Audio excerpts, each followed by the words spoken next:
আরে আপনি ক্ষমতায় আছেন, এটা গণতান্ত্রিক দেশ ভারতবর্ষ। এই ভারতবর্ষে গণতান্ত্রিক অধিকার আছে আমার অন্যায়ের বিরুদ্ধে প্রতিবাদ করার, আমার অধিকারের জন্য লড়ার আমার ক্ষমতা আছে, আমার অধিকার দিয়েছে আমার গণতন্ত্র। আর আমি যদি সেই লড়াই করতে যাই, আপনি আমায় কি বলবেন? দেশদ্রোহী। আপনারা দেশভক্ত আর বাকি সবাই দেশদ্রোহী। আপনার অন্যায়কে যে অন্ধের মতো, অন্ধ ভক্তের মতো মেনে নেবে সে দেশভক্ত।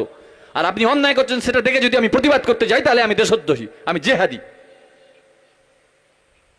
শুক্রবার দিন একটা বামপন্থী ছাত্র সংগঠন তারা রাস্তায় নেমেছে, সেখানেও দেখুন, সেখানেও ধর্মীয় মেরুকরণ, সেখানেও তিনি শুক্রবারই বলে একটা শব্দ ব্যবহার করলেন।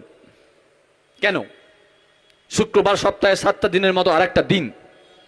আপনি কি বোঝাতে চাইলেন শুক্রবার বলে? আরে এই শুক্রবারই তো আগের দিনে জগন্নাথ দেবের রথযাত্রা হলো। এই শুক্রবারেই আমার মুসলিম ভাইরা আমার নামাজ পড়েন, এই শুক্রবারে রথযাত্রা হলো। তাহলে শুক্রবারকে কি স্পেশাল দিন আপনি দেখাতে চাইলেন? কাদেরকে টার্গেট করতে চাইলেন?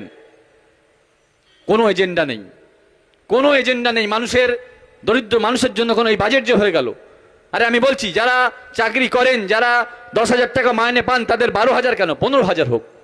কিন্তু আমার যে মানুষটা, বেশি সংখ্যক মানুষ সারাদিনে পরিশ্রম করে, সকালবেলা কাজে গিয়ে সন্ধ্যেবেলা বাড়ি আসে 500 টাকা রোজ নিয়ে, 500 টাকায় সংসার চালানো তাদের কষ্টকর হয়ে ওঠে, তাদের জন্য 200 টাকা কোথায় রোজটা বাড়ানোর চিন্তা ভাবনা তো করলেন না। আপনি কি করলেন?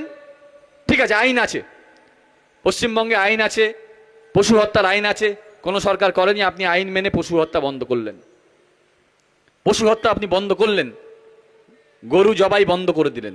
ধন্যবাদ আপনাকে, আপনি আইনের প্রয়োগ করলেন। কিন্তু আপনি কি করছেন? আপনি মানুষকে বোঝাচ্ছেন আমরা গোমাতাকে রক্ষা করছি, আর সেই গোমাতার রক্ত, মাংস, চামড়া বিক্রি করা 550 কোটি টাকা আপনি ইলেকশনে ব্যবহার করলেন। এই বিজেপির যে পতাকাগুলো উড়েছে এই বিধানসভা ভোটে, সেগুলো 550 কোটি টাকার গোমাংস বিক্রি করা টাকার। আমার হিন্দু ভাইরা শুধু তাতেই মেতে আছে, ওই হিন্দুত্বের সুশ্রুতিতে মেতে আছে। বেশি দিন থাকবে না। ধর্মের জায়গায় ধর্ম, রাজনীতিতে ধর্ম করবেন না। আর রাজনীতি নিয়ে যারা ধর্ম করেছে, বেশি দিন তারা স্থায়ী হয়নি। আপনি চিন্তা করে দেখুন, একটু ভাবুন। মমতা ব্যানার্জি যখন পশ্চিমবঙ্গে আসলেন ক্ষমতায়, তিনি এসে তার মুখে একটাই কথা, বিজেপি বিজেপি বিজেপি বিজেপি। তার মুখ দিয়ে মানুষের কানের মধ্যে, মানুষের মগজে ঢোকানো হলো বিজেপি বিজেপি বিজেপি। পশ্চিমবঙ্গের মানুষকে বোঝালেন যে বিজেপি বলে একটা দল আছে। তিনি কি করলেন? তিনি আমার কিছু মুসলিম নেতৃত্ব, মুসলিম ভাই বোনেরা যারা তৃণমূলের নেতৃত্ব দিচ্ছিলেন, তারা কি করলেন? তারা মুসলিম সম্প্রদায়, মুসলিম বুথগুলোতে যারা বিরোধী দল করেছে তাদের উপরে অত্যাচার করেছেন সমানভাবে। আপনারা জানেন, আপনারা ভুক্তভোগী। তারা বিজেপি যেখানে হিন্দু বেল্টে, সেখানেও কিন্তু তারা বিরোধীদের উপর অত্যাচার করেছে। কিন্তু তৃণমূল কংগ্রেস সেটা দেখায়নি। তৃণমূল কংগ্রেস কি করেছিল? হাইলাইট করতে দিয়েছিল যে দেখুন, বিজেপি হিন্দু পাড়ায় গিয়ে এই দেখুন, আপনারা বিরোধী করায় মুসলিম নেতৃত্ব দিয়ে আপনাদের উপর অত্যাচার করা হচ্ছে। এই দেখুন, মুসলিমরা আপনাদের উপর অত্যাচার করছে। কিন্তু কখনো তারা দেখায়নি যে একটা মুসলিম বুথে, একটা মুসলিম এরিয়ায় সমান, তার থেকেও দ্বিগুণ অত্যাচার এই তৃণমূলের নেতৃত্বটা করেছিলেন। এটাকে চাপা দেওয়া হয়েছিল। কিসের স্বার্থে জানেন?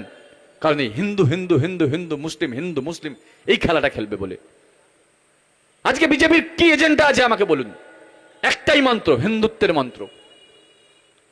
দুদিন আগে দেখলেন বামপন্থী ছাত্র সংগঠন তারা রাস্তায় নেমেছেন, যেখানে যা পাচ্ছে একটাই সম্প্রদায়কে টার্গেট করছে। কিসের স্বার্থে? হিন্দুদেরকে সুশ্রী দিয়ে রাখার স্বার্থে, এই ধর্মীয় খেলায় হিন্দুদেরকে বেঁধে রাখার স্বার্থে। আগামী দিনে আমার হিন্দু ভাইরা জাগবেন, বুঝতে শিখবেন যে ধর্মের জায়গায়, মন্দিরে মসজিদে ধর্ম হবে। যখন পেটে টান পড়বে তখন বুঝতে পারবেন আস্তে আস্তে। কি প্রতিশ্রুতি দিয়েছিলেন আপনারা প্রতিশ্রুতি দিয়েছিলেন আপনারা ক্ষমতায় আসলে গ্যাসের দাম হবে 450 টাকা। কোথায় গ্যাসের দাম কমলো? আপনারা প্রতিশ্রুতি দিয়েছিলেন তেলের দাম কমে যাবে। কোথায় কমেছে? কিছুই করেননি। আপনারা তা না করে কি করছেন? যে কোনো সংগঠনে আপনাদের সরকারের বিরোধিতা করতে গেলেই আপনি তাদের জিহাদি বলে বর্ণনা করছেন।